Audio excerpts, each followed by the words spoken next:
Because LA Knight technically kicked off Madison Square Garden SmackDown. I have thoughts on this. Same. I think that this is probably the best case scenario for him, because going in, they had to have known the bloodline was going to go over whatever time they were allotted. Mm-hmm. They just they didn't know how long, but they knew they would go over to some capacity. And when you want to, or when you have a show at MSG with this magnitude, all that, those, Shotzi matches, Lacey, all those, and then LWO, I would even put them in there as well. Like, they're not there yet to be on that card, because it's just, there's no current feud that is still, going on with them. I don't know. It's just, I'm kind of rambling. So yeah, you go. Okay.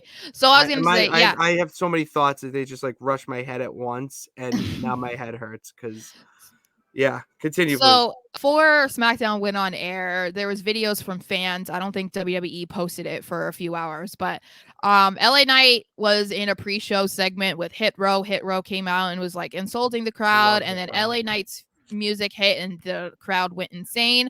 But even before that, I had seen people saying that the top 3 chants that was happening as like people were funneling in was woo, which is always, the woo chants.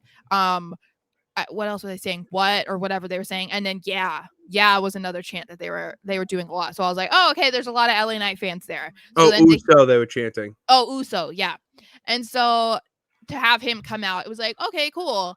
So he comes out, he beats up Hit Row, people go crazy. He has them chant like LA Knight, and then he's like, I just want to talk to you guys real quick, like tell them whose game it is, and then he says LA Knight, and the entire crowd is like, oh my god. And so that was great. But then it's like you kind of immediately knew at that point that, okay, they didn't have anything planned for him. So, yeah, I had 2 ways to interpret this. One was, yeah, why didn't they have anything planned for him? Which you kind of already hit on it, which was like, they already had, substantial plans for the trial of the tribal chief. And that's not really something that I feel like many people can argue with, like, and it goes into like what we were talking about earlier this week when we said about where does LA Knight go from here, because he's not really had anything going on basically consistently since his feud with Bray Wyatt. And so because he doesn't have a set opponent, a set rivalry, feud, whatever at this moment, of course he's not going to be like on this show, so that sucks. But I was like, okay,